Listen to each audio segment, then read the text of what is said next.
Good morning and welcome back to our online classes again. For the last time for this lesson, for the lesson first history for class 10th. Today we are going to discuss about the last topic of this lesson, that is nationalism and imperialism. Nationalism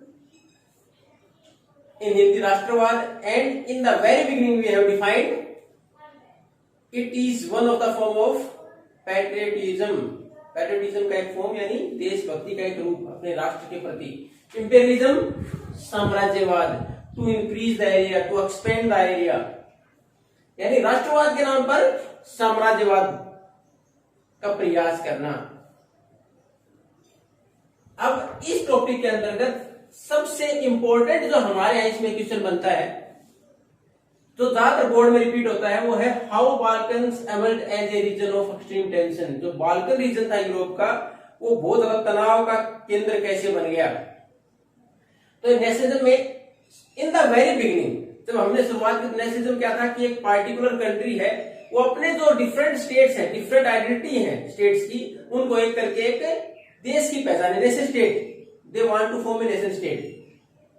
but after some time the big European powers try to manipulate the idea of nationalism into imperialism. लेकिन जो बड़ी powers उन्होंने धीरे धीरे क्या, राष्ट्रवाद के उस विचार को, लोगों के राष्ट्रवाद के उस विचार को किस तरफ मोड़ना शुरू कर दिया, इंपेरियलिज्म की तरफ की. हमारे जो स्वार्थ है वो किस प्रकार पूरे हो सकते हैं अगर हम साम्राज्य को और बढ़ाएं तो, यानी बाहर कॉलोनी और बनाएं, दूसरे एरिया पर कब्जा कर लें, रिसोर्सेज को और यूटिलाइज करने के लिए बाहर.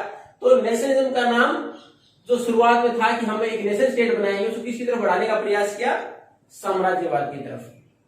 और उसी का एक परिणाम था कि ये जो एरिया है ये सबसे बड़े तनाव का कारण है. तो इस जो पार्टिकुलर लास्ट टॉपिक, इसमें सबसे महत्वपूर्ण क्वेश्चन जो बनता है वो बनता है how Balkan emerge as a region of extreme tension. अब पढ़ेंगे ये हुआ कैसे. अब सबसे पहले तो एथनिक, हम पहले भी डिस्कस करते हैं what do mean bye ethnic. एक कम्युनिटी, एक tribal group or any particular group related to a particular culture, distinctive culture or tradition. एक विशेष परंपरा को मानने वाला समूह, विशेष संस्कृति हो जिसकी एक अलग पार्टिकुलर समूह, एक ऐसा ग्रुप जिसकी अपनी खुद की कोई अलग संस्कृति हो, अलग ट्रेडिशन परंपराएं हो, वो क्या कहलाएगा, एथनिक ग्रुप. यानी अगर इस प्रकार बात करें तो एथनिक वेरिएशंस की तो हमारे यहाँ बहुत सारी डायवर्सिटी है, उसका एग्जाम्पल है. अलग अलग भाषाएं बोली जाती हैं, अलग अलग हमारे यहाँ म्यूजिक के फॉर्म्स है, डांस के फॉर्म्स है. तो एथनिक वेरिएशंस, तो ये बाल्कन जो रीजन था, it was the region of great ethnic variation. यहाँ बहुत प्रकार के लोग रहते थे, बहुत सारी वेरिएशंस थी, अंतर थे, डायवर्सिटीज थी. और उसमें कौन कौन से मॉडर्न डे आज के जो कंट्रीज है, कौन कौन से पार्ट थे इस बाल्कन रीजन के आज जिनका, जैसे रोमानिया है, Bulgaria, Albania, Greece, Macedonia, Croatia, Bosnia Herzegovina, Serbia, हालांकि मैंने सारा सर्बिया एक्सेट्रा, ये सारे देश उसका पार्ट थे इस बाल्कन रीजन का. छोटे छोटे हिस्से थे. All these are under a particular empire, लेकिन ये सब एक साम्राज्य का हिस्सा था. और किस साम्राज्य का, वो था ओटोमन एम्पायर. अब आप पहले पढ़ चुके हो, एक वर्ड इसमें आया था ग्रीस, पढ़ा था आपने, Greek war of independence. In 1832 it got independence from Ottoman empire, पढ़ चुके हो आप. ये सारा हिस्सा किसका था, ये किसके अंदर, Ottoman Empire. Ottoman Empire means rule by the country Turkey, तुर्की के द्वारा शासन चलाया गया था ये. तो उसका हिस्सा थे सारा. और ये जो कॉमनली इन सारे लोगों को मिला के कई बार एक नंबर में क्वेश्चन आता है, what do mean by Slavs, SLAVS, what do mean by Slavs. The inhabitant of Balkan region were called Slavs. इन जो इलाकों में रहने वाले लोग थे उनको कॉमनली एक नाम से बोला गया था, वो था स्लेव्स. तो एक नंबर में अगर आ जाए what do mean by Slavs, तो the inhabitant of this Balkan region और in different parts of Balkan region were called Slavs. और ये सारा हिस्सा किसके अंदर आता है, the Balkan region was under the control of Ottoman empire. अब एक तो एथनिक वेरिएशन थी, बहुत ज्यादा अंतर था. सबसे बड़ा कारण जो तनाव का बना कि हर एथनिक ग्रुप क्या है, अपने आप को डोमिनेट करने का प्रयास करता है, वेरिएशन ज्यादा थी. अब उसके बाद दूसरा, आप एक ये पढ़ के आए हो रोमांटिसिज्म. रोमांटिसिज्म पढ़ी आपने. रोमांटिसिज्म में क्या था कि धार्मिक, सामाजिक, लोकल लैंग्वेज के द्वारा, फोक लोर, फोक सॉन्ग्स, उनके द्वारा राष्ट्रवाद की भावना को बढ़ाने का प्रयास करना, म्यूजिक के द्वारा, डांस के द्वारा, लैंग्वेज के द्वारा, इनके द्वारा। तो उसी प्रकार क्योंकि एथनिक वेरिएशन थी, हर ग्रुप की अलग भाषाएं थी, अलग संस्कृति थी, उसके द्वारा राष्ट्रीय भावनाएं वहां भी बढ़ी। हर जगह जब नेशनल फीलिंग रोमांटिसिज्म आया था कि हर जगह अपने एरिया को की भावनाओं को बढ़ाने, राष्ट्रवाद की भावनाओं को बढ़ाने के लिए अपनी संस्कृति का, अपने पुराने लोकगीतों का, अपने पुराने जो भी मार्टरी जो शहीद रहे उनकी भावनाओं को, उनको हीरो बना के पेश किया गया। तो यहाँ भी ऐसा ही हुआ। उसकी वजह से एक दूसरा साथ के साथ एक तरफ तो ये भावनाएं बढ़ी राष्ट्रवाद की, और दूसरी तरफ disintegration of Ottoman empire. Disintegration होता है एक होना, डिसइंटीग्रेशन टूट जाना।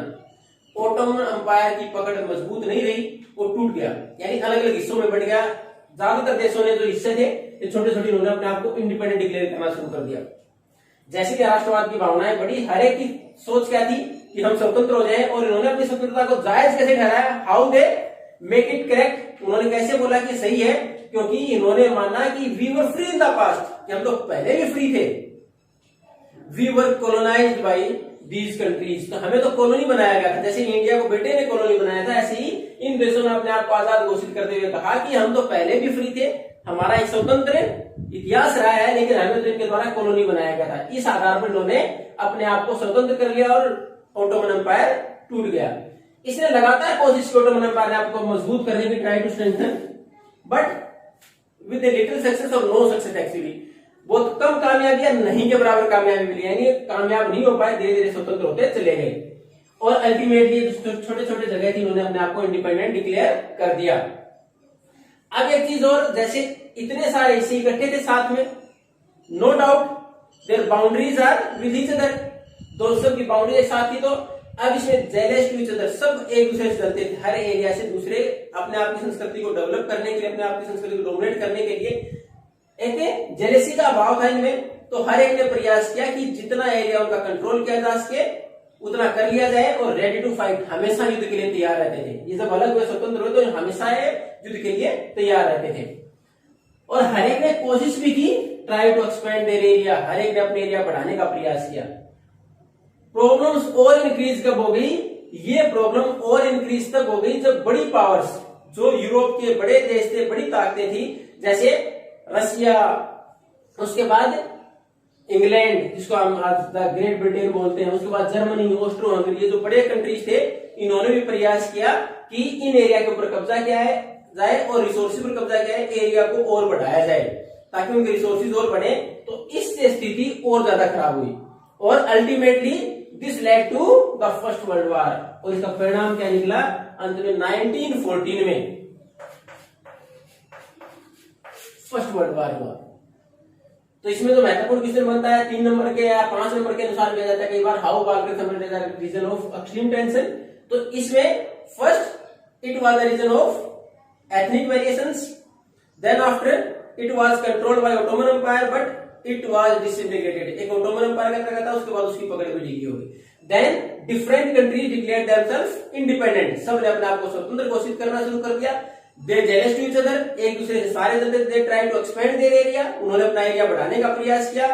And the situation worsened due to the interference by the big powers to control over some areas for resources और टू मेक देम कॉलोनी।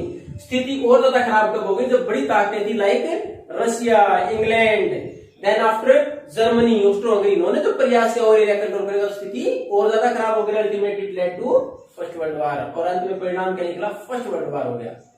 और एक फर्स्ट वर्ल्ड वॉर हुआ कैसे, तो हमने टाइटल पढ़ा था, क्योंकि राष्ट्रवाद के नाम पर इंपेरियलिज्म की शुरुआत कर दी थी इन बड़ी कंट्रीज ने, यानी साम्राज्यवाद की शुरुआत कर दी, जगह जगह कॉलोनी बनानी शुरू कर दी थी।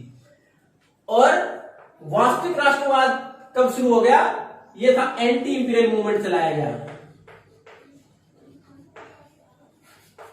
जब ये इंपेरियलिज्म साम्राज्यवाद कर रहे थे बड़े कंट्रीज, तो इनके अंतर्गत तो कॉलोनीज उन्होंने अपने आप को इंडिपेंडेंट करने के लिए आंदोलन चलाए, और उनको बोला गया एंटी इंपीरियल मूवमेंट, यानी साम्राज्यवाद के खिलाफ आंदोलन।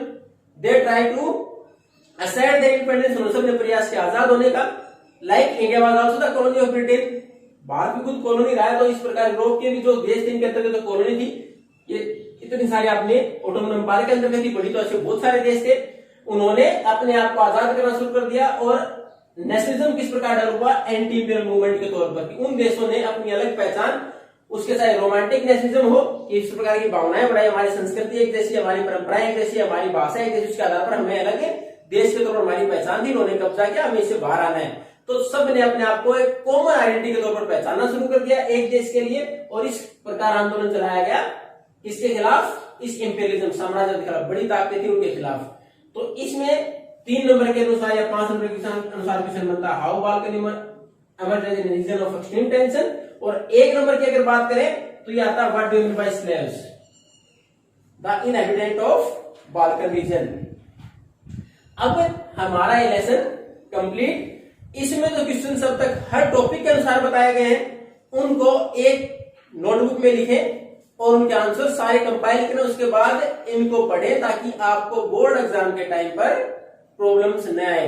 अगर आपको फिर भी कोई प्रॉब्लम होती है तो क्वेश्चन की कौन सा टॉपिक में कौन सा क्वेश्चन बनता है, then you can ask. Thank you.